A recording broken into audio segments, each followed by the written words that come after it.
So, Jack, Hello, Sam. what if, right? You were playing a Counter-Strike event, Okay, done that. and you're doing a bit higher level than you've played, Okay. and you're doing quite well. You're grinding down the rounds. Maybe you find yourself in a 1v3 clutch. I know that's normally a stressful time for you, but you're in the Terrifying. clutch. Stop palping. And then a fucking train rolls by. What would you do?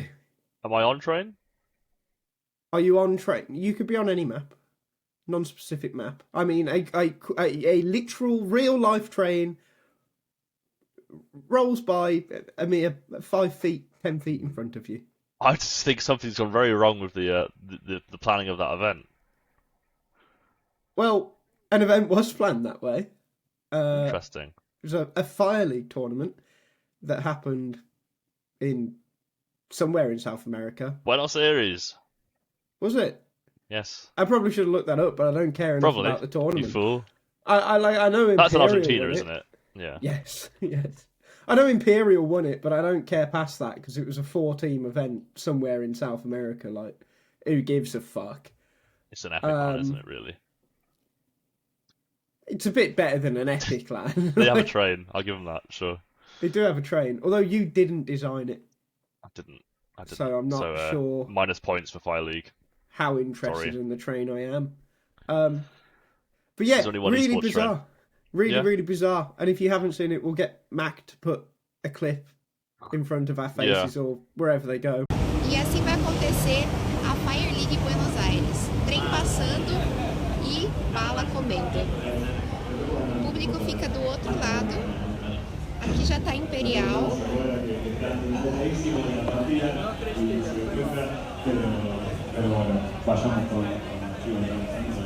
E aqui vai entrar a Sharks.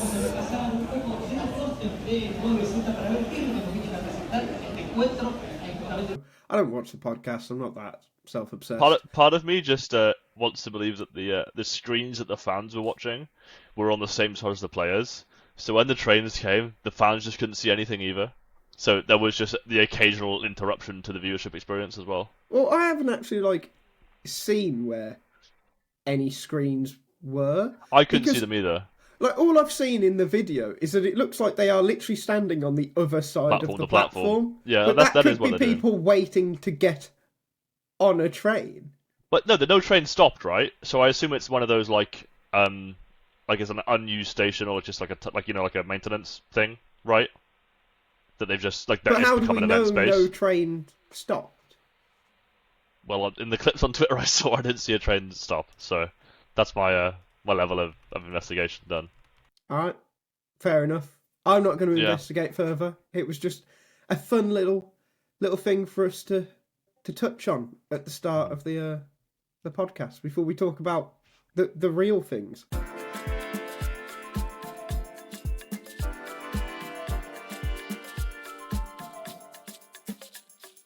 So let's talk about real things, I guess. Let us, please. Because a big thing has happened a couple hours ago, because we're recording this on Monday. Broky's been benched. Skulls. Oh Yes, yeah, Broky's been we're benched. not going to talk about No. FaZe picking up schools. I'm jesting. But Broky has been benched, and they're replacing him with s1mple, at least on loan until after the major. Initial thoughts, Jack? Do I think s1mple is a better player than broky? Yes. Do I think he's a better player currently than broky? Yes. Do I think he's the best option? No, because Dexter's on the market. But we haven't seen how he plays right now, so it'll be interesting, right? It'll be something, right? I'm not sure. I mean, when we've seen the last two stints he's had with Falcons, they were dead teams, right?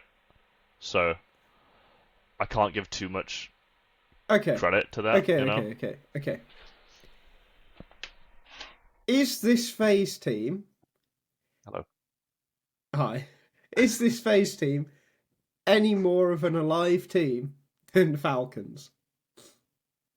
They seem to think so. Do you really think Carrigan shouldn't have been playing for the last 18 months? Sure. Like, absolutely should not. But do you really think that this this FaZe team is solved with one roster move. Is it not completely tactically fucked? Is Rain not also massively nerfed by Elliott coming in? Is Elliott not doing enough to justify everything that's happened because of him? Mm-hmm. Or rather, because the management is shit and let Rops go for nothing? The start of hopefully more changes, right? Excuse me. I think if he does well, it could be a good thing for maybe him to build around. But I think like this is his last chance to show if he's got any stock in tier 1. Well, this is the other thing, right? Because like people seem to be generally quite excited about the return of s1mple. It's fun. Great. It's a fun move, I think. I'm sure we're both excited too, but I don't think people are really actually thinking about it. Like, yes, Falcons was a pretty dead team. Yeah. But he also clearly wasn't s1mple anymore. s1mple was on some fucking crap teams in Go at points. Like, let's not pretend that Liquid were that great. Let's not pretend half the Navi lineups he ever played on were that great. Like, there was one with fucking Zeus, Edward, and Flamey, for fuck's sake. Just dog tier players. Yeah, it was before Electronic even turned up. That's like having like half a Carrigan on your team. Sorry, that's just unneeded stray, but I think he needs to go. He needs to get gone. Move on. But like, yeah, he's not the player that can put a team on his back anymore. Is he better than broky right now? Yes. Right now, yes. If broky was at peak levels, broky's awful right now. If broky's at peak levels, I'm not sure how much better s1mple is. They're probably on the same level nowadays from what we've seen in CS2 anyway. So, where's broky gonna land? And let's talk like post-major. We'll get to that. I think we need to talk about the fact that this is actually really important for s1mple. Because you are right, this is his last chance. If any serious tier 1 team looking at him as an option, this is it, right?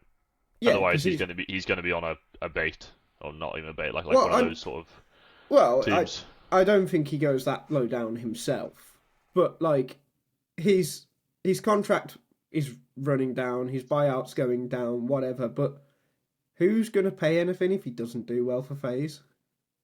What's the point? If Carrigan, like the god of stand-ins, can't get anything out of you as a stand-in, where he's even got some time to practice with you, give up. Retire. But I think a team like FaZe, compared to the snappy Falcons team, is a team where he can fit in. Well, as long as the league doesn't try to fight him. Yeah, and there's, I'll give it 2 rounds before there's infighting and headsets being thrown. But just saying, his by loose the way, sort of s1mple would fucking murder Elliott. Well, yeah, I mean... That's a fight I'd pay good money to see. It'd be so one-sided. Yeah, he's got that, I don't know. Is it Slavic? That Slavic rage?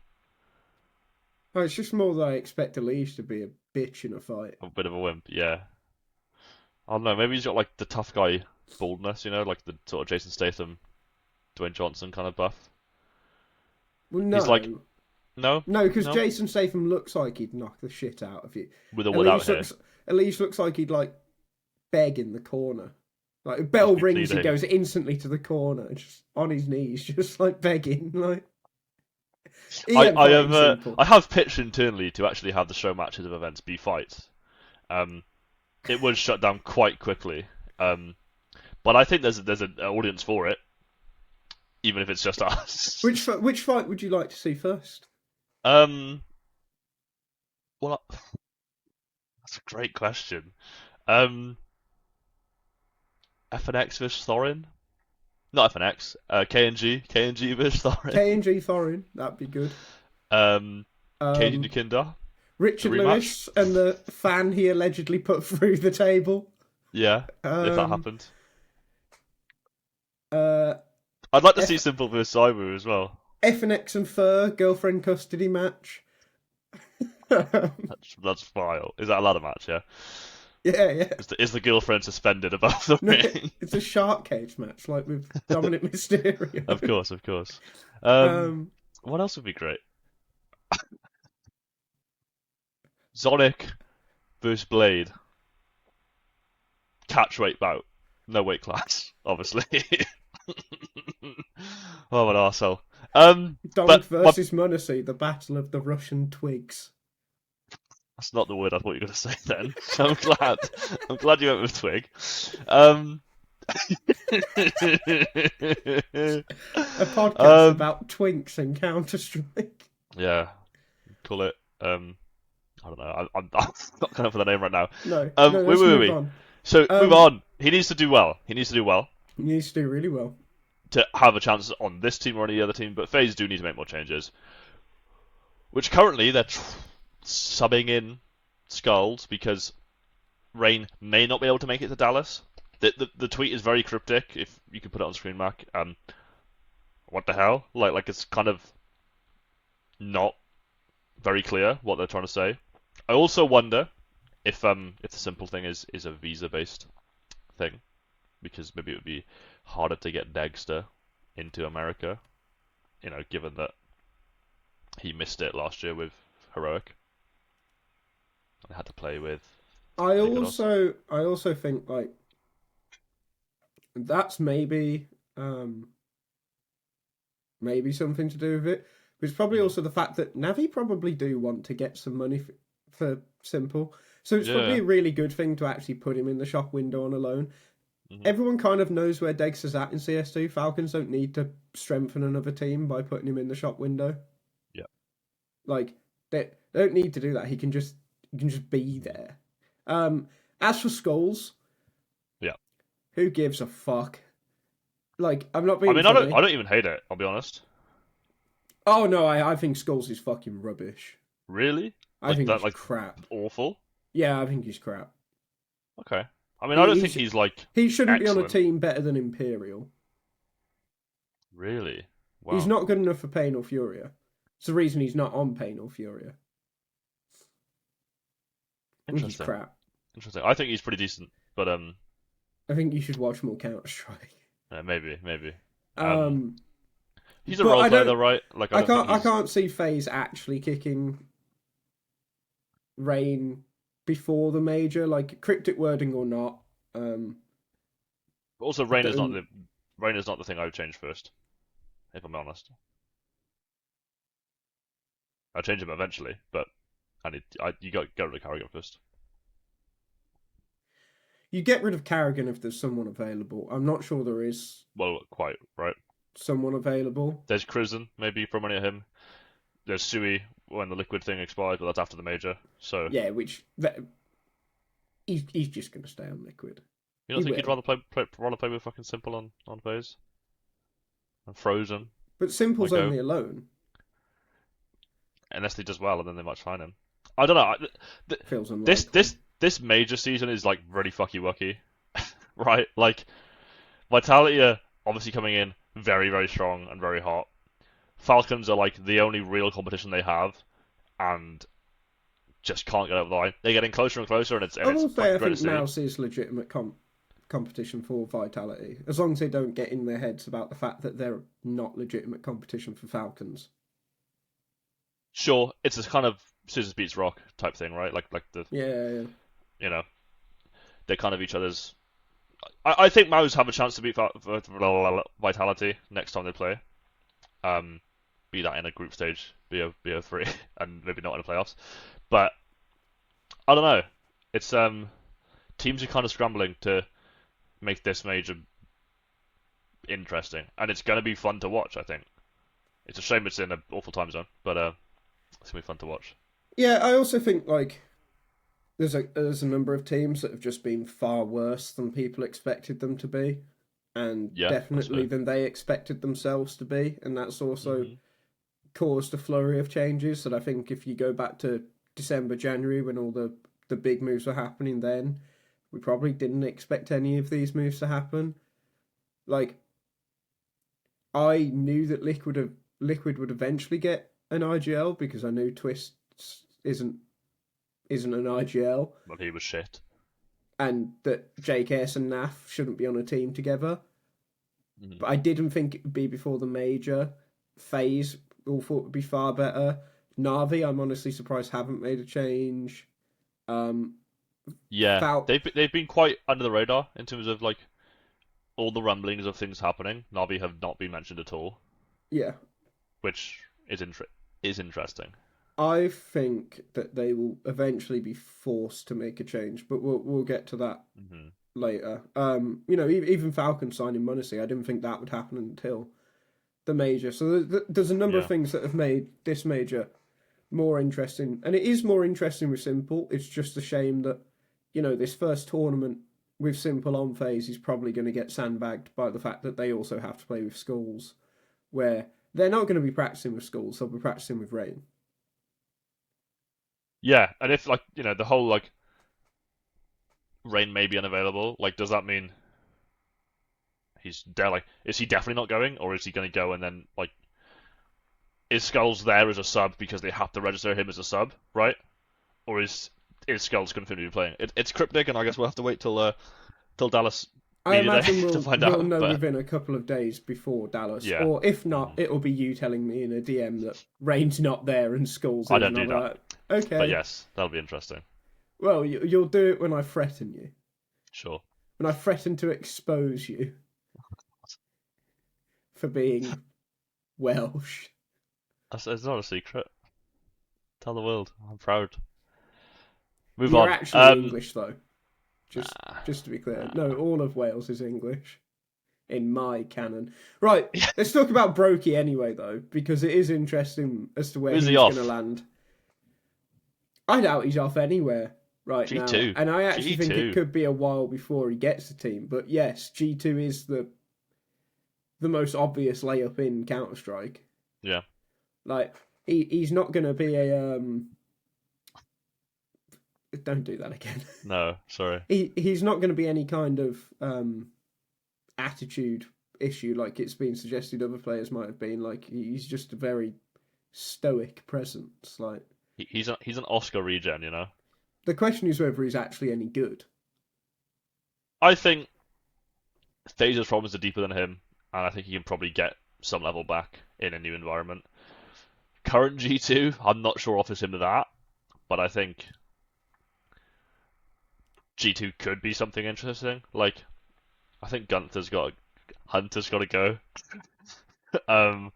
The ring general. Yeah, but I think Heavy God and MOUZ and broky is a pretty good core to build around.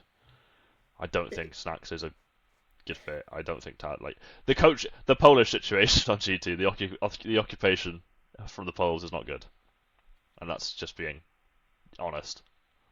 Yeah, I mean, we all know that, and broky, MOUZ, Heavy God, it's a good core to build around, sure, but is it a core in which broky succeeds in? I'm not sure. I'm starting to think that broky has only succeeded in the FaZe teams he's succeeded in because of the way they were very abnormally structured. Mm-hmm. I've always had this weird thing with broky where I'm not actually convinced he's that good. I think it's probably unfair, but I do think FaZe's kind of downfall in a way was that they were a very back-heavy team in terms of where they won rounds, right? So I think maybe that could be interesting where you have him as your, he can be your closer, but you do have MOUZ and Heavy God who actually aren't necessarily as back-heavy, right? They can certainly clutch, I'm not disputing that, but those guys are pretty good at opening rounds as well. Yeah, but that's the issue, isn't it? You can have him as your closer, sure, but they also had Rops as their closer and Rops as his partner, and exactly. It hasn't worked without him. Is what I mean. Yeah, but FaZe has not had the front. FaZe has not had the openers on that team though. Since Rops left, they haven't transitioned in any way to being a more sure. I'm just team. I'm not sure we ever get a good broky back, and I think even if he did go to G2, I think it's more likely that his stay on G2 is 6 to 9 months long than over a year long. Yeah, I can see broky really slipping. He's also made a million in prize money. He's been a top 20 player for 4 years. He's won a major. He's won a Grand Slam. I just just go stream, right? I Like just does he think need to win broky anymore? broky was always very fortunate to be on FaZe. I think that's fair. Yeah, And it good for him. He made it work. yeah. Not sure he's going to make anywhere else work to the same degree. I'd be happy to be proved wrong, but yeah, I'm But let's pessimistic. let's move on anyway. We got a take Move of the on. week. It's a nice throwback take of the week actually, and if you're missing Elliott, then you'll be a big fan of it, because Launders replied to an old Elliott tweet yesterday, so maybe the Launders tweet is the real take of the week because it's just an excellent little reaction image. That is excellent. But so on the 31st of January 2018, Elliott tweeted, "Can't wait for ZywOo to turn pro so I can call him a fraud." Good going, Elliott. Isn't it crazy that Elliott's kid is younger than a tweet? Like, there's a lot of tweets that are like younger than the passage older than of time. No, but like, dude, so, like Fucking hell, Jack. a That tweet was about cool. ZywOo. Like that guy's such a fucking noob. That kid, like he's so fresh. Do you know what I mean? Bro, there's your tweets that have kid's had more so fresh. tweets have had more social impact than that kid. Granted, he is fucking like 10 days 2 old or weeks something. old. But... You're insane. Probably, but yeah, good You're one, an- Elliott. You silly, you're an you bald idiot. fraud. Yeah, and I have an idiot. This is true. in That's fine, case yeah. you were wondering, Elliott responded to Launders' tweet with a photo of said kid. So Elliott, we get it. You've got a kid. Provably not an incel. Well done. Well done, mate. We're all clapping for you. But let's talk about some real Counter-Strike anyway. But first, Yeah. But first, a word from our sponsors. So Jack, do you find it hard to keep up with all the news in Counter-Strike? I do. I took a weekend off and I came back to 6 new IGLs, 3 retirements, and apparently Navi's Waterboy got picked up by a top 20 team. Right? That's why I've been relying on the TLDR newsletter. It's a bi-weekly email that keeps you up to speed on everything in the CS scene, without needing to scroll Reddit for 3 hours while questioning your life choices. Yeah, it's like if HLTV had a baby with your funniest friend who actually watches every game. You get quick hits of news, spicy roster moves, upcoming match schedules, and even some insider gossip. All killer, no filler. And let's be honest, some of these tournament formats, you need a guide just to figure out who's playing who. TLDR breaks it all down, so you actually know what the hell's going on. Plus, it's funny. Like, actually funny. It's like reading a group chat between smart CS fans who roast everything in sight, but still care deeply about the game. So if your brain's full, but your heart still beats for Counter-Strike, do yourself a favour. Sign up for the TLDR newsletter. It's free, fast, and guaranteed to make you smarter. Or at least sound smarter in Twitch chat. Check out the link down below and subscribe, because the only thing more tragic than missing a major upset is not even knowing it happened. TLDR. You don't have time to read everything, but you still want to sound like you did. Right, hope you enjoyed that sponsored message. I really did.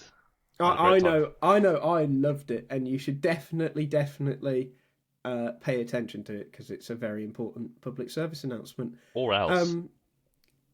All right, don't threaten people. It's not a threat, it's a promise.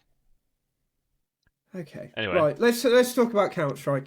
Blast Rivals has happened in the last week, and there's a lot to talk about with it, and yes, we can mention the eye sleep factor. But I actually just want to have a bit of a moan first. Stage is yours. So, you may or may not have seen recently that Professor of HLTV fame tweeted about whether it should be a normal thing that journalists within CS post about whether they get rejected for interviews. And I can't remember what the reaction to it was like, but either way, it seems that more people are now starting to do this. I know Dust2DK tweeted about being rejected, Play tweeted about being rejected. I also put out a tweet just saying how rejections have become much more common ever since I started working in esports in, what would it have been, like my first event was Cologne 22. I've done quite a few events since then. to the point where at Cologne last year, there'd be days where I'd get like one interview all day, and I'm there all day throughout the group stage, request an interview after every game, and get fuck all. And yeah, this is a problem that's becoming more normal, and it's really fucking bad. Like, if you actually think about how much it costs to send someone to an event, you've got to pay for flights, which are going to be minimum hundreds. You've then got to pay for hotel, depending on the event. That can be upwards of $1,000. You've then got to pay for any extra travel they need when they're there, if they need to get Ubers or whatever, food when they're there. Like, and that's also if you're being sent by publication.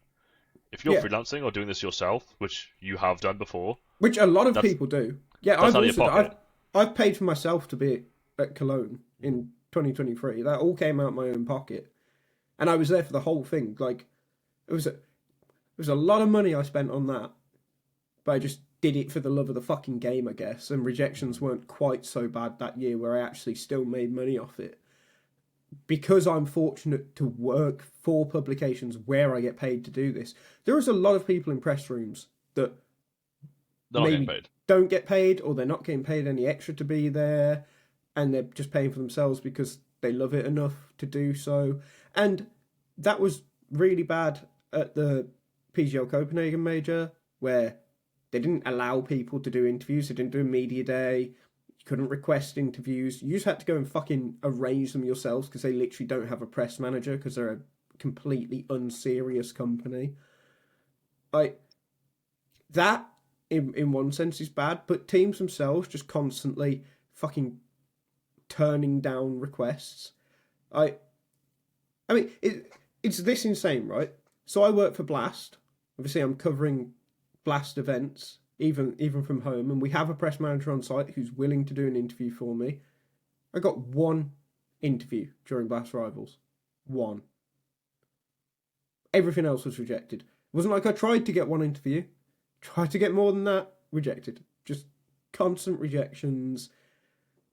And it's absurd, right? Because there's not even the fact that it's an entertainment product and journalists add to the entertainment, and that teams should probably understand the fact that they're literally just tools in a TO's entertainment product, and not really much more than that in the grand scheme of things. Well, we all rely on each other, right? This is the thing. There's no TOs without players, and there's no players without TOs. Objectively. Sure. But, like, I wish these fuckers would realise that these publications are not acting on big budgets, and actually sending someone to an event does take a big chunk of a budget. I'm not going to be in Austin, because that takes up too much of the budget that portion of Blast works with. And that's you work the for reality the of TO it. as well. This and is also the thing. I work for the people putting on the tournament, and even they can't do it. So if you think the smaller publications can afford to do it, they can't. So unless you want some fucking monopolised HLTV industry, which it already is, but to an even more absurd degree, maybe players should realise, or teams should realise, every time that they fucking turn down these interviews, not only are you, like, costing people the fucking clicks that they desperately need so their site even stays alive, you're costing people doing things they fucking enjoy because you think you're too fucking big for it. And eventually, you're costing people jobs. So if you're one of these dickheads that hates doing media, go fuck yourself. Straight up, go fuck yourself. Yeah. Actually take into consideration for once in your fucking lives how fucking fortunate you are to play video games for a living, and just do the shit parts that come with it. Because it doesn't hurt anyone. Yeah. I mean, obviously, so I don't work on the press end, but like I produce media days for ESL occasionally, like the events that I go to. And obviously those players are like contractually obliged to participate. And I'll give like 95% of them really good credit. They are good sports. They want to be involved, get amongst it, and do what we ask them to do. And it's fun, silly shit, right? A post-game thing is different, right? Because there's emotions. You might have just lost. I can understand if a game's gone to fucking like 10 OTs and it's the end of the day and you've got to play again tomorrow. That I can understand. Especially if like other games have gone on and you're on a rolling schedule. Yeah, exactly. Like if you finish the games hours later, nightmare schedules. Yeah, sure. Like I can get that, and I can let that slide. I think that's reasonable, right? And I don't think the press people would even want to be there. They're probably be like, "Oh, we're gonna fucking go as well," right? Sure. No, that's not true. We stick around and hope for interviews, knowing that we won't get them. Yeah, very few people will leave. That's brave. And we know we won't get them, but it's only annoying if it's been a full day of rejections, which has happened a few times. That's nuts. But I just think that the punishments aren't harsh enough. I think if TOs aren't already fining players for rejecting, they should be. And the fines, because these players are paid so much that they're just going to go, yeah, I don't care. 20k, fucking fine, whatever. Make this fucking difficult for them. Make the orgs annoyed by their players. Make these players unsignable. So I'm not going to say any names, but like, let's just use s1mple for an example, right? And this is not based on any actual experience, because I think he's pretty good with media. But let's just say he's simple with media, but yeah. Let's just say he costs Na'Vi. He's not fucking Na'Vi. Let's just say he costs Na'Vi 100k every event because of declined media requests. Good luck with your contract. You're not getting re-signed. You're a fucking liability. Well, so here's the thing. We should make this difficult because here's the thing. This is where what you're saying is really good, but completely fucking pointless. So, if you're at an ESL event as press, pretty much every event for ESL I've ever been to, I'm not sure if it's different at the smaller events because I've only ever been to Catos and Colognes. There'll be a fantastic press manager there, really, really good people who, during the game, you'll just send them a message on WhatsApp and be like, I want to talk to this person, I want to do whether it's win or loss, this is the format of the interview. They'll send it to player managers, he'll send it to team managers, and then you'll get confirmed or denied at the end of it. Or you'll get offered someone else, which is a system that like works. It's functional, right? Yeah. Yeah. It's easier for them to reject, but it's I've got no real complaints of how the system works. I think it's a good system. At Blast events, unless there's very, very limited press, in the Blast contracts for the tournaments, it states that teams have to walk through a mix zone after every series. However, it also states that they don't have to stop and do interviews. One, I'd fucking can that part. Yeah. Because, like, it's also good for TOs if people do interviews, by the way. It's more... Well, it's free coverage of your event. Yeah, it's more coverage for your event. So I'd scrap that. But two, right, and I will name names, because I'm a prick, and because it happened. At Blast London last year, it wasn't until, and I can't remember where they got, maybe it was quarterfinals or semi-finals, Virtus Pro only walked through it once, or their whole team only walked through it once. The first time, if I remember right, none of them walked through it. The second time, 2 of them did. And then, like I said, I can't remember if it was so it was third, fourth. They played, how many games did they play? 1, 2, 4. So they played 4 games. The final time, they all walked through it. But I can literally remember people chasing around certain members of the team to get them to go through it. And the entire time, all I was hearing is, oh, we're going to have to find them then. We're going to have to find them then. We're going to have to find them then. Just fucking do it. Yeah. Why is there so many fucking chances for these teams to do What's the point of threatening a things? fine, but to not do it, right? Or even having it as a deterrent, right? Do it. Well, because the thing is, well, it shouldn't even be a case of, oh, well, they messed it up once, like, they'll do it right the next time. Fuck that. It's not hard, by the way, because when they come out of the booths, they are fucking told, walk down there, go through mix zone. And there was a time when they literally were in the booth that was next to the mix zone and they still fucked off the other way. They were pointed to the mix zone that was less than a foot away from the end of their booth. It's ridiculous. And the thing is, though, like, walking through a mix zone, they at least have to, like... Well, they can either be an arsehole and just blank everybody, which, like, I'm sure probably happens, or they at least have to look at you in the eye and go, no thanks. Which, at least they're fucking owning it then. But just having your manager, send it to someone else, to then get back to the fucking press person. It's just bullshit. There's no accountability. Do you know what I mean? And I just, it's so entitled, and I don't know, it really bothers me. And I'm not even fucking press. I don't do journalism. That's not my thing. And it pisses me off. Like, yeah, and you're fucking lucky you don't. Yeah. Well, that's right. Your livelihood depends on whether X player is in a good mood, basically. Well, because, like, some of it is so fucking stupid as well, because, like, and, you know, clearly it works for them, but you get a lot of rejections from Vitality, and, Vitality, like, but their reason is because, when we get to an event, we enter a bubble where we only communicate within ourselves so we can stay focused on winning. That's not true. Where it's just like... It's just not true. Fuck off. Yeah. Like there's all the excuses. It's so self-important. I have another gripe as well, with particularly Russian-speaking players saying they don't speak English. And they do this for like, the internal media days with the TOs and stuff. And they'll just say, like, oh, like, our English isn't good, we can't do it. Like, I understand not being confident, and, like, I always make an effort to accommodate it. Like, we will try and have either, like, a player manager who speaks both languages to translate anything, or, you know, we'll make it as comfortable as possible, and there's no pressure on them to speak English. Like I've done segments with VP, for example, where they've done it all in Russian, and then we've subbed it afterwards, because they did the content that we wanted, right? And I'm fine with that. Do you know who are really good for not being like that? Who? Spirit.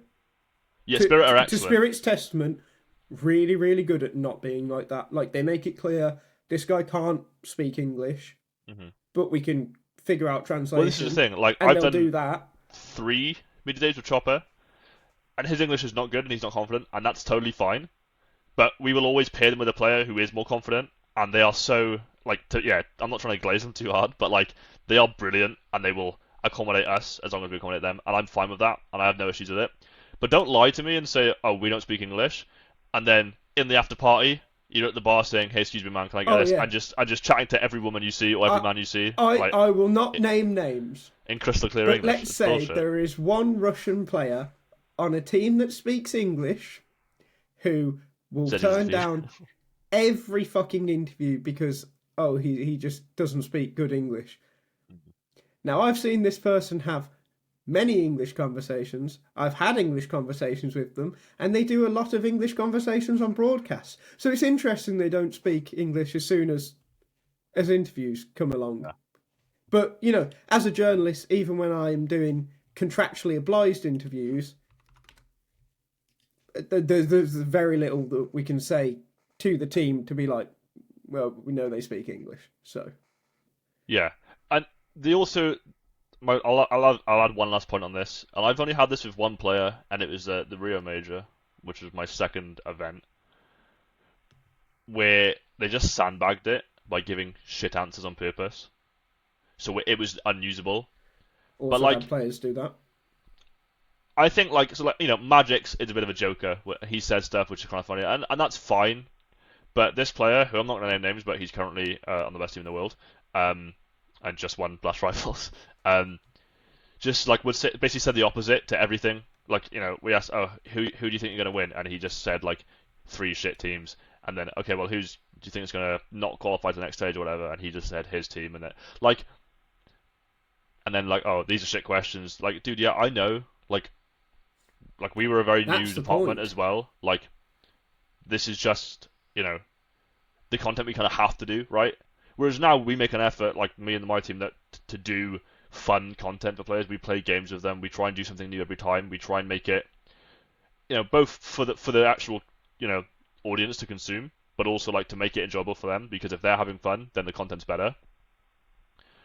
But again, it's just give and take, right? Like, you know, here's a tournament. Here's $1 million. You've won that. Well done. Can we please have 10 minutes of you just to play along? I don't think that's much to ask, really. Do you know what I mean? Yeah. That's just the thing, isn't it? Like, the players, I get it. They view themselves as players. It's probably hard, especially for some of... But it's not, though. Look at football. Actually, do you know what I was going to say for some of the older players? And they actually tend to not be a problem. But like, I think Carrigan's probably done 10,000 media days, right? And he's not like the most excited to be there. He's not good for interviews. Carrigan's actually bad for interviews. At least in stuff that I've done with him, like you can tell he's not like chuffed to be there, but he gets on with it, right? Yeah, and, like, he does engage, and I'll accept obligations. That. He's fine. He doesn't do things outside of obligations. He's one of the worst examples you could have gone for in terms of what we're actually talking about. Okay, I'm just in my personal experience. Yeah, of course. But I think players just forget that they're not in bedrooms anymore. Yeah. Like you're in a fucking global industry, and you just need to fucking contribute because it is more than you sitting down and playing Counter-Strike. It just is more than that. And if you want it to continue and the prize pools to go up and events to get better and suit you more, right? And you want the after parties and you want the nice hotels and the open bars and all the shit that players seem to really matter to them. Like you need to help us make money. Do you know what I mean? But yeah, my last point was that like even footballers, right? They'll lose a cup final, and some will still go and do the media they're obligated to do. Yeah. They're in tears or they're upset or whatever, but they'll still do it, right? And like, sending your manager or sending your coach is like halfway there if you're desperately not wanting to do it. But like, I mean, just get a grip. But it's also a fucking an audience problem because like generally a lot of people are very much understanding what the journalists are getting at here with all the rejections and how it can affect them. But I've seen too many people who are just like, oh, well, they shouldn't have to do this. They're players, for fuck's sake. It's like, go and find one other fucking sport where the players don't have to do this shit. They're public figures, is what they are. You won't fucking find it. Yeah. They're public figures, and it's important to the narratives of the entertainment products because at the end of the day, that's all sport is nowadays, and you need to get over that fact.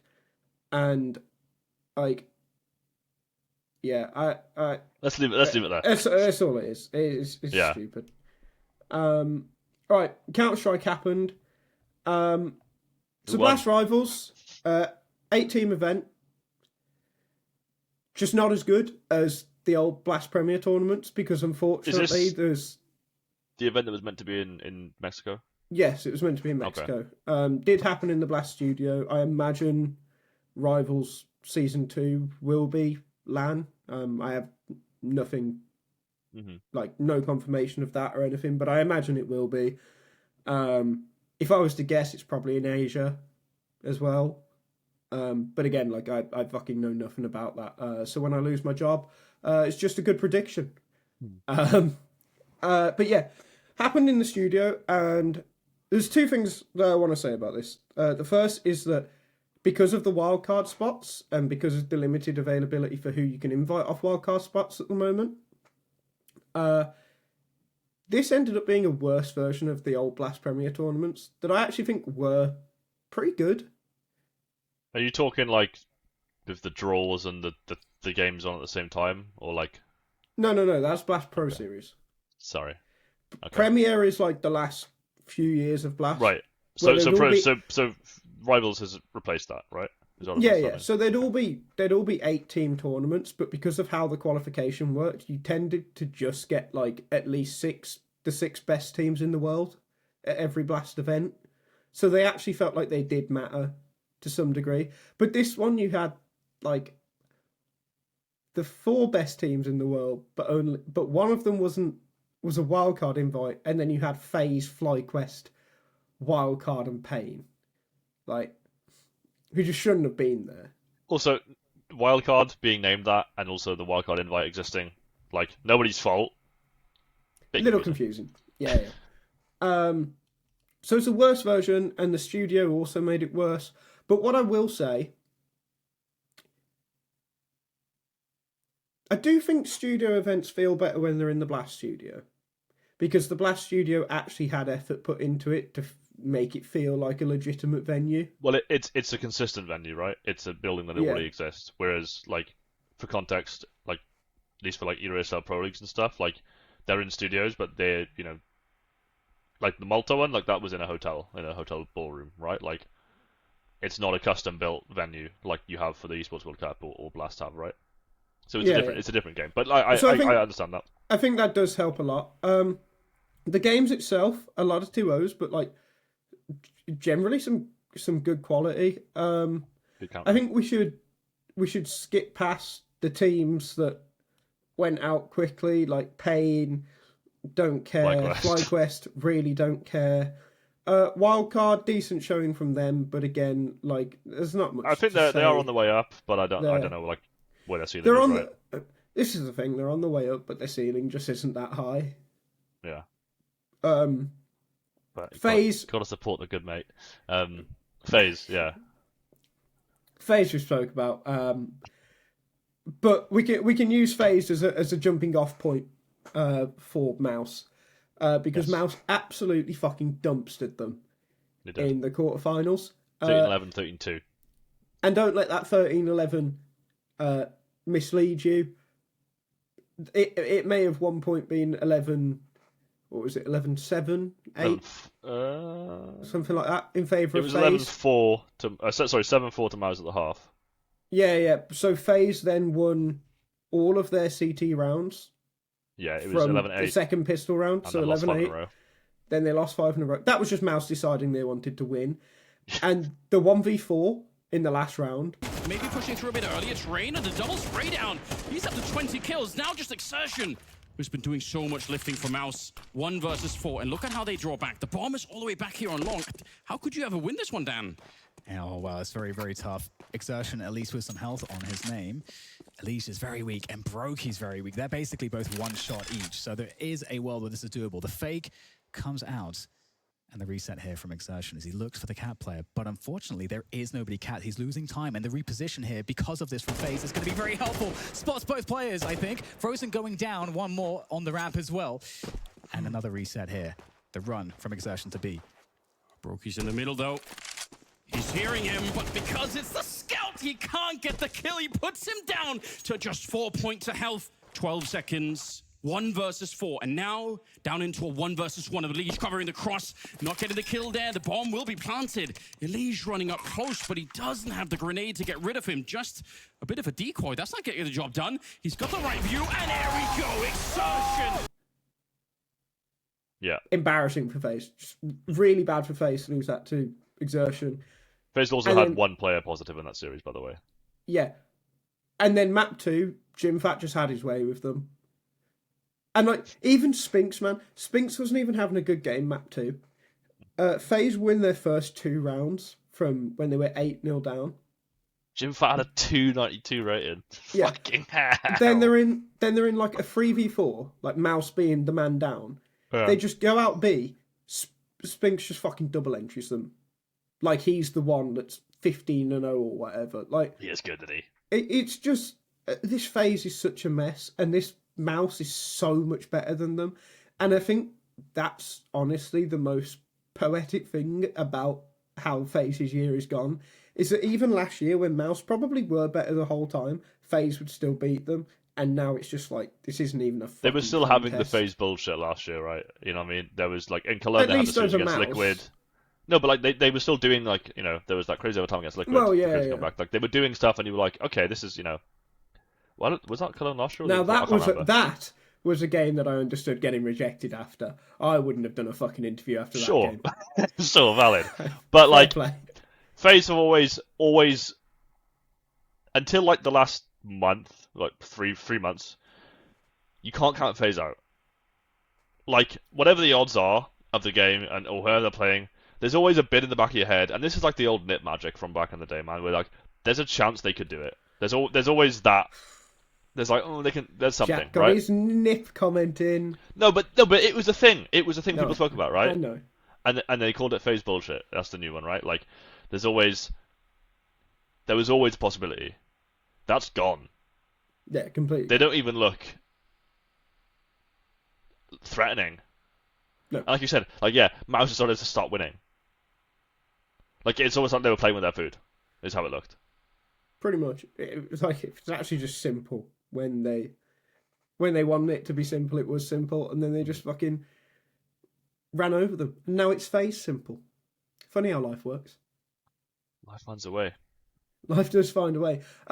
Yeah, the second quarterfinal, Spirit versus Wildcard, is about as conclusive as you expect it to be. So I'm not going to talk about it. Nice work, lads. Afterwards, Stan said that he just wants to like tear up the Dust 2 playbook, and yeah, you got 13-2, mate. Get rid of the map shit. Yeah, well, it's better than other maps. Semi-finals is where it gets really interesting. It does. So we'll start with Falcons MOUZ. Because obviously I am Melbourne. Falcons just ran over MOUZ very, very comfortably. It was the case for both semi-finals. This was a lot more competitive, but only on one map. They had an overtime on Nuke. Both teams had 7-5 CT halves. And it looked a lot better. Then you go into Dust 2 and Falcons just shit on them again. So I think, we found, like, I don't want to say that Vitality's MOUZ's kryptonite. I think Vitality is just better than MOUZ right now. I think we found MOUZ's kryptonite in Falcons in the same way that MOUZ were always Spirit's kryptonite. I think if you look at, the Animal Kingdom, the Falcons should be beating the MOUZ, 99% of the time. So I ain't surprised. I'm ending the podcast here. It's been really nice, everyone. We'll see you next. No, that was fucking awful, Chad. That was so poor. Sorry. But it's true. Yeah. So either way, like, I think it was something that I touched on with Elliott in the last week we did before you came on. What we wanted from Falcons was to be this like fourth corner of the square rather than just a new tip of the pyramid. All right, fucking hell. It's a good word, isn't it? You turn that one around, ain't you? So it seems like we're actually getting that from Falcons, which is nice. Like, there's not much. There's four clear top teams in the world right now, and they are fun to watch play each other. Well, it's interesting you say that, because I was going to say there's not much more to say on it until you factor in Spirit. So let's talk about Spirit. Yes. Because I don't think I want to call them it a top 4. At least right now. Who's better than Spirit? That isn't MOUZ, Falcons, Vitality. Well, I think that's the thing. I think they're all better than Spirit. And I actually think that they're better than Spirit to a degree where it's top 3, Spirit, everyone else. Okay, so that's the top 4 then. I get what you're trying to say. I get what you're trying to say. Fine, like, yeah. Okay, the top 3 on a good day could potentially beat each other. I'll settle with that, right? That top 3 is almost like a tied first, with Vitality maybe a little bit higher. Yeah. But I don't think Spirit is beating fucking any of them at the moment. Maybe not. But they are gatekeeping everyone below, I think. And do you know what the thing is about it? I think it's fucking unacceptable. Because this tournament was their first tournament in a month. Yeah, they've been away They from it. choked to Falcons and they got fucking bodied by Vitality. Yeah. That's like not okay. For a month off, they should have come back, definitely should have beat Falcons. And probably realistically should have beat Vitality as well. Because that's where you're in the perfect position. To have spent a month, you go over Vitality's game, you go over your own game, you come in, you've got the perfect fucking way to beat them. If FaZe weren't a mess, if that was FaZe in Spirit's position, they win. Good Astralis, in their position, they win. Mm-hmm. Like, I'm obviously talking about the teams, fucking being good, not like current FaZe. But a real good team wins this event. Because they come in, they know how Falcons play, they know how MOUZ plays, they know how Vitality plays, and they fucking destroy them. And this is my thing with Spirit, right? And it's why I've never actually liked Spirit that much. I just think they're so over-reliant on Donk and, to a lesser degree, Shiro. I don't think they play good CS. I think it's very rare they ever play nice CS. But I do think, like, when you have superstars like that, it's understandable to become somewhat reliant, right? I think Spirit's biggest worry their biggest mistake was winning the major, because it extended Magic's period. Because oh yeah, he's got to go. He's got to go. He's got. But I also think Chopper he won them should the go. major. I don't think Chopper should go. I don't think Chopper's tactically good at all. I think he's great. I think his calling is awesome. Really? What gives you that impression? Historically, he's just baller. Like, their set pieces are really good. Like, their defaulting is really strong. I think Fine, but that's not all calling is it? It's 2 facets that I've listed when you asked me what's good about his calling. Yeah, but do you think, like, in a mid-round, he's equal to Kixan, to Apex, to Alexi, Carrigan, even fucking Brolan at this point? Yeah. Really? Because they do the same shit still that they were doing in Kato last year. Yeah, it works. They haven't evolved. It works when people are getting kills. No, yeah, exactly. So he's not that good, is he? Well, their game hasn't evolved. No, but the game is about killing changed. people. As much as the tactics are important, the game is about killing people, right? And getting. But when you're at that level, the tactics become exponentially more important. Sure. Until you have a donk or a monacy, right? I don't think that's true. Not when you're against Vitality with a ZywOo, Falcons with a monacy and an Eco. Well, that's what I'm saying, right? But that's There's why certainly a they're firepower beating everybody else. I think the firepower is the thing you fix first, and then see. Fine. But think Magic has been on Spirit for like 15 years, and he's like 12 years old. So, Boomich, I think Boomich was a better. Don't back him. I don't back him. This might just be like a random personal opinion, and probably not fact based, but I don't. You can't win everything he won on Na'Vi in the way they won it without being a good IGL. It's not possible. You had the best player of all time on your team, though. But it's not when possible. he was the best player of all time. Yeah, it's just not possible, though, is it? Why not? Which other teams have done that? With great players, which other teams have gone on the run that Na'Vi went on in 2021? Vitality right now. With an exceptional IGL. Apex is a really good IGL. Don't try and he's now succeeded with multiple lineups. It's the exact same metric that we use for Carrigan. Carrigan's washed. He's had ZywOo on all of them. Yeah. Yeah, but Carrigan being washed in 2025 doesn't take away from him succeeding with multiple lineups in the years before. I think it should. Which is what we said about last week about his legacy being tarnished, right? Keeps yeah, but we're meant to be the smart people that see through that. Right, sure. Okay. I'm not saying Chopper's as good as the top IGLs, for sure, but I don't think he's... I don't want to be the stats guy who just goes, well, look at his rating, but I do think Magic's is like just sandbagging the team.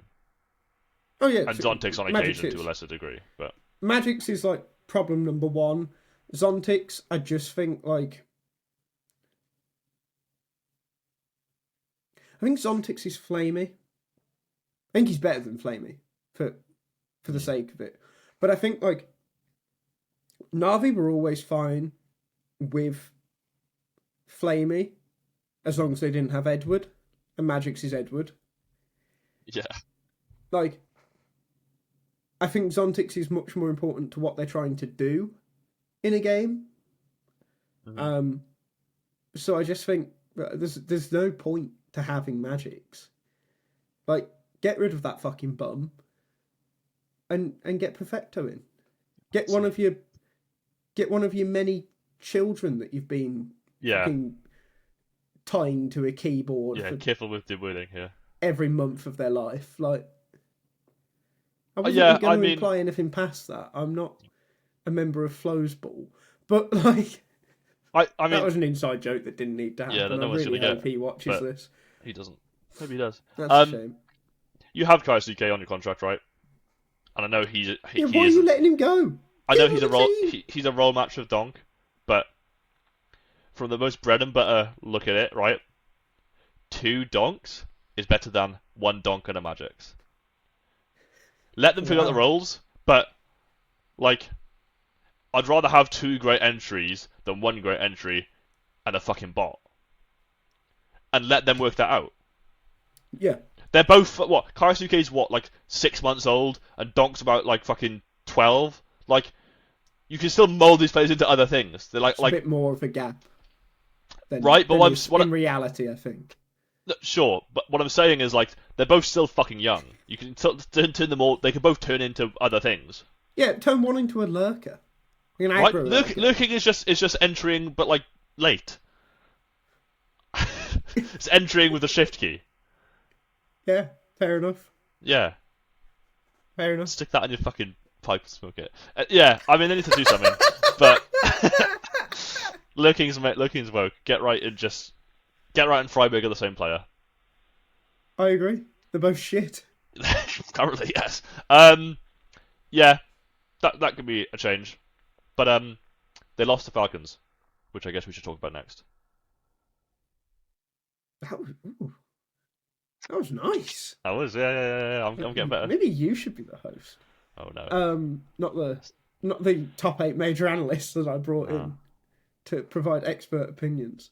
Yeah. Voice of unreason is what they lost to Falcons, and then Falcons lost to Vitality, which honestly I was kind of surprised by after Falcons won Inferno. Yeah. I really thought that they'd go on, and I still thought it'd go 5 maps, but I thought they'd go on and win it. Another great game between them. They're very clearly good Counter-Strike. It's good that this is happening. It's really nice right now. Don't want to touch on Vitality much. They're just really fucking good. There's like Mezzi played to his normal standards, but went negative. Flames played to his normal standards, but went negative. Like so, it was the exact same veto as Melbourne, like as it would be, right? I'm looking now. So at Melbourne, it was a 13-2 Inferno to Vitality. It was a 39 to Falcons. Yeah. Dust 2 was a 16-12 to Falcons, and then at Blast it was a 13-6 to Vitality. So they've traded picks at the start, which is interesting progression straight away. Right? Train was been won by Vitality both times, 13-9, then 13-6 at Rivals. Mirage has been won by Falcons both times, but they won it less convincingly at Blast. I mean, so what the fuck's happening? Mirage was fucking insane because and then Falcons were what was it? It was 12. Was it 12-3 up? They were up so much on Mirage and just threw it all the way to overtime. Yep. And then Nuke was at Melbourne. It was the overtime 22-20, and it was a 13-8. So it's almost like they've gotten better on Inferno. Like awesome that they've won that. That's huge. Especially considering how good Vitality are on it. Probably the best Inferno team of CS2, right? Without a doubt. By far. But then their Nuke was looking worse. But this is like, I mean, I'm hoping this is the Dallas final. This is awesome. Yeah, I want to see more of this. Like, do you know what though? Why it's such a shame? Now, even more, these two teams have put on 2 banger 5-map finals. The major's still best of 3. Again, Valve don't get involved with the game. I don't understand why Valve don't just change that now. Why would you not want more Counter-Strike at your Counter-Strike event? Why do you like? Do they pay attention to any tournaments ever? I don't know if they pay attention to the game. Well, I don't. Like I don't like being a dick about it, but like, there's still issues with the game. Like Subtick's still shit. Like VRS is fucking awful. Like, what are they doing? Well, I saw something on Twitter yesterday, and granted, I can't remember how long the time frame it said in the tweet was, but someone posted a bug. Valve responded to it saying, like, can you prove that this is like something you can replicate for us and send us how to replicate it? Multiple people responded with how to replicate it. Yeah. Replicate it. And it's been like a reasonable amount of time since then. I can't remember the exact time frame. Nothing's happened. Bug's still in the game. Right, it's absurd. It is. Actually absurd. Yeah, the majors should definitely be BO5s for the finals. Especially in MR12. Especially. Like it's definitely. like so Shanghai felt so flat at the end of it, honestly. And Copenhagen. Yeah. What it's worth. Just don't care. So I don't want to talk about Vitality too much because they're really Cool. good. Mm-hmm. Like they're just good. Even if everyone's not popping off, they still win. I do want to talk about Falcons, though, right? Yeah. Because, and I know what everyone's going to say, Nico's the lowest rated player on the scoreboard. He is, but Nico also has name value, and when Nico takes over a game, it's like GG, go next. Just because of the spots he plays, it's really different to how other people take over games outside of Orpers and Donk, because Donk's a freak. That scoreboard right there, that is why TeSeS and Magisk will both get cut from Falcons, and why they should both get cut by Falcons. I know it sounds insane. I know everyone wants Magisk gone anyway, but TeSeS should also go. Because Falcons are trying to build a super team. And unless you've somehow got an AWP RGL on your super team, or a lurking RGL on your super team, you cannot have TeSeS on your super team. I saw you shaking your head, so I'll allow you to speak before I finish the explanation as to why I'm correct, like always. I just think he's really good. He's doing great. I don't think you need to cut him. Don't think it means I don't think he's really good, but carry on. Who's better than him? Who are you replacing him with? Kaisuke. Woke. But if the belief is that he's a better he's not player, as good as Kaisuke, but this is the thing, right? So if it's not Falcons, if it's a different org, if this is 9 Pandas, this team, they're not making that move. Is that what you're saying? You wouldn't cut TeSeS if you didn't have Falcons budget or Falcons objectives to be. Yeah. If I didn't have Falcons objective, but this is the thing, right? Okay. We don't know. That's more forgivable. And I've already said on this podcast, like, if I was Falcons, I'd buy Kaisuke and then ship him off to some international fucking whatever team of like Gamer Legions level, right? And like go and get actual tier 1 experience. Maybe play a major, like outside the academy system. Let's see how you really do against these teams on LAN and all that extra bullshit. And then keep TeSeS. But that's probably not going to happen because we know that's too smart for Falcons to do with their unlimited budget. So when you look at it, what you have to realise is that, and bear in mind, I've spoke to TeSeS about this and I've spoke to Zonic about this.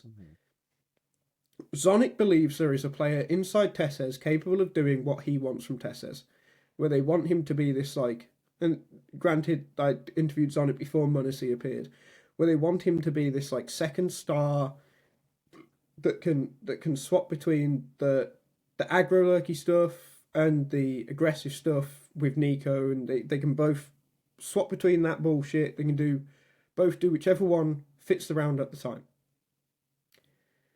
What Zonic did say is that TeSeS is somewhat struggling to adapt to this and maybe doesn't have the confidence in his own ability to do this. I know we've seen him do it in games, but like, remember, these are like, he is a talented player. Like, he is still going to do it in games, even if he's not 100% comfortable, right? I've also spoke to TeSeS about it, and TeSeS just made it clear, like, he isn't comfortable doing it, and he's not what he thinks.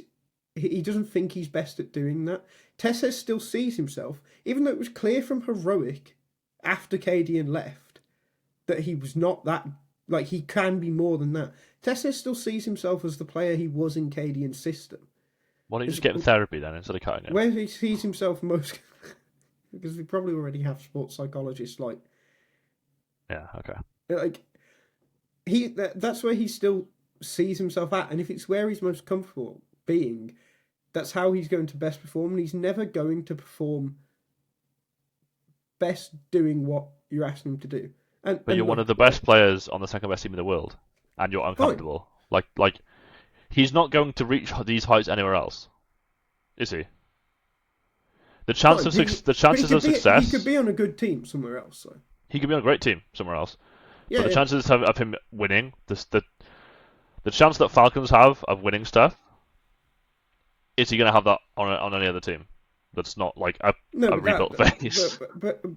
But that doesn't matter to TeSeS. It matters to Falcons.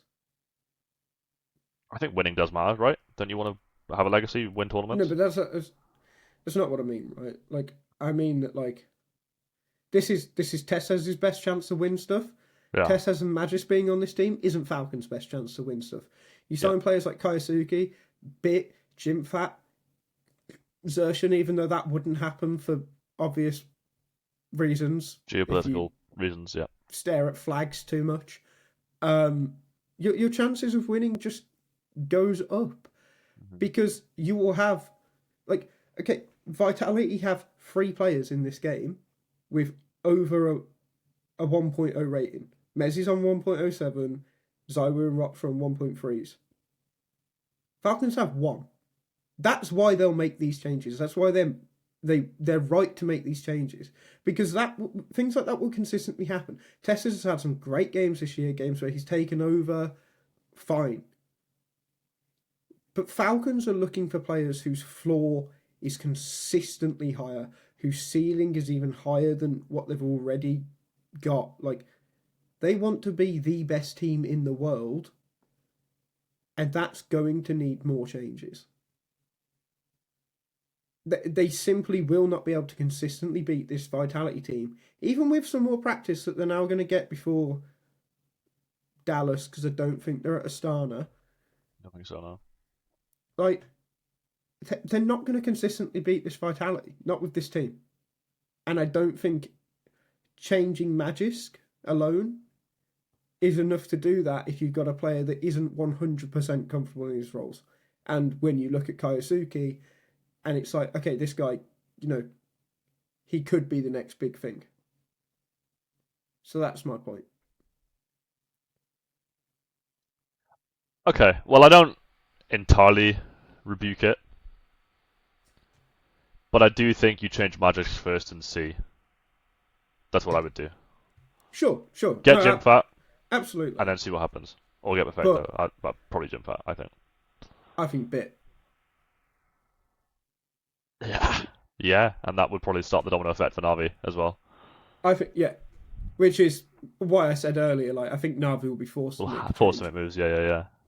So I think Bit is the biggest floor/ceiling raiser that they can get for Magisk. Like, I know I was really nice about Jimfat earlier, beating FaZe or whatever. Still never been as sold on Jimfat as everyone else seems to be. I understand he's really, really good. I don't think he's this, like, fucking mind-blowing player, though, most times I watch him. I think Bit would do a lot for Falcons. Like, and also, like, there is that chemistry between Bit and Monacy and Nico. Like, you're building a nice, like, from like a you're building a core that wants to play together. Yeah, there's that too, right? They want to be there, so. I mean, yeah, I don't hate that, but I think TeSeS deserves, because of how good he's been, and that I think he's an unproblematic good player, deserves a further chance. I think he deserves more chances, but I think if Falcons want to be what they want to be, he should go. Especially because if they want to be what they want to be, unless they're going to be smart enough to sign Kaisuke just to send him out to Gamer Legion or somewhere like that, they're going to have to sign him just so they don't lose the chance to sign him. Yeah. And that is the unfortunate reality of the situation for TeSeS. So, will this happen? Will they go out and sign Bit or Jimfat or Kaisuke or a combination of horrible names of superstars and have the greatest team ever assembled? Probably. When it happens, we don't know. What if they suck when that happens, though? Oh, it'd be quite funny. It would be. What if the plague of TeSeS is rained upon them and they're just shit after that? They get cursed. Nico continues to bottle every final he ever plays in. Yeah. They've already got the Nico curse, so. Yeah, you know. I mean, we'll just wait and see. But I do have a feeling that by the end of the year, we'll be staring at Falcons #1. Yeah, I mean, yeah. What are we? We're 5 months in. Yeah. And we have 2 very clear front runners for best team in the world. You know, again, the only team beating Falcons is Vitality. right now. Well, I was also Maybe some MOUZ do it, but I was also talking about this earlier with someone. It was just like, oh, Falcons just going to be unbeatable by the end of the year, aren't they? I don't think so.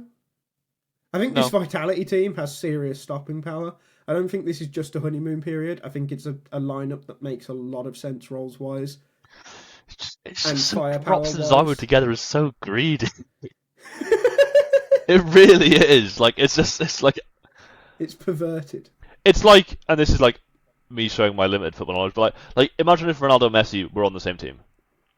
Like it wouldn't be allowed. It's silly. Do you know what I mean? Or just like Man City or Real Madrid, just anywhere. Ever. Yeah, sure. Right? But it's like that, right? Like you don't like, Rops is amazing. Rops is fucking awesome. But like Vitality was still like, top team contention, event winner without him. Yeah. Which shows to their credit. Like I think s1mple wanted out himself, or I don't really understand the fucking drama of it. But like, that's how you fucking manage a team. That's how you fucking operate a winning unit. Is going, okay, we're probably one of the best teams in the world. Let's be the best team in the world, definitively. Do you know what I mean? And yeah, it's a good time to be a Vitality fan. I think all their fans are frauds, but it's a good time to be one. And I think it'll soon be a very good time to be a Falcons fan. They don't have fans. No. They have investors. I'm a Falcons fan. Of the org or of the players? What's the difference? It's I'm all not the going same. to start politics, man. I don't care. It's all the same to me. People cry, baby noobs cry on Twitter about it, so Falcons. There are opinions are had by people. Falcons fly high or some bullshit. I don't know. Munacy's just great. I just love Munacy. I'm going to keep it real with you. Keep that it kid just makes me laugh a lot. I don't know. He's great. It's last thing we talk about before we go. But I don't know if you saw the Blast were doing these like face-offs between people. Yeah. So like there was the good one with Nico and Spinks. Uh-huh. Did you see the one between Munacy and ZywOo? I'm not sure, no. I don't think so. They just turned on Darth Mike. He just said something and like one of them just turned to the other and was like, are we going to let him say this? And they were That's just amazing. Like, how about we just don't have the game and we fight you? That's awesome. And like Munacy's Which just brings great. me back to my show match idea. Darth Mike versus Munacy and ZywOo in a handicap match. Yeah. Yeah. No, it's just a really good segment. It just shows off That's awesome. ZywOo and Munacy's personalities really well. Yes. So Mac also like put that somewhere, whether it's in the description or what. Like I'm just going to circle back to our discussion of like the players' press and stuff. All right, last thing before we go. Munacy's a dream. He's an excellent player. He is a wonderful human, and he is so willing, in my experience, to do whatever you want to do on broadcast or media. Yeah. And he has a great time. Like he's like, oh, thanks for picking me. Like, bro, you're Munacy. Like, of course we want to pick you. Like, you don't have to thank us. He's the best. He doesn't. I don't have enough praise for that boy. Yeah. He doesn't even appreciate like who he is. No. Like you go from the complete other end to players who were like, well, I'm a player, I'm too big for this. To Munacy, it's just like, what? I get to play a game with my teammates? Yeah. Like, he's still a kid, and it's wonderful, and I hope that never changes. He nicest, most polite so humble person I have ever met. Yeah. And that's why I like Falcons, because he plays for them, and I just want to see that kid succeed. Big love to Munacy. Shout out to Munacy. Awful birthday cake, apparently. I thought it looked quite good, actually. Yeah. And with that, let's leave it there. We'll leave it there. I've been Sam. I tend to be Sam. Frequently. My Twitter is @AnimoCS2. There's a 1 in place of the I. He's Jack @Nova Design. There's a H in there. I've been told it's silent. I refuse to accept it. But I said it out of courtesy. Mac and James, they're in the background. Is that like mac and cheese? Yeah, but it just tastes considerably worse. Definitely. They did some great work at Fragadelphia last week, so shout out to them for doing that. James wrote a nice story in the newsletter talking about how great Nip are. But we'll be back next week.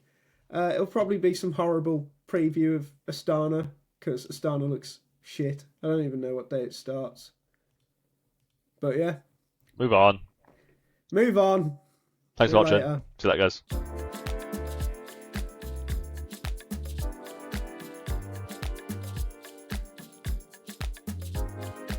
We don't have sponsors, but people have just had to sit through an awful ad read that we're going to record.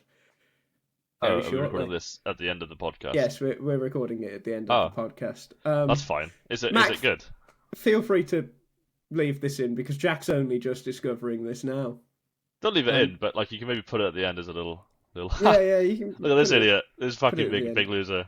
I haven't written anything. We're just going to come up with it on the fly. Okay.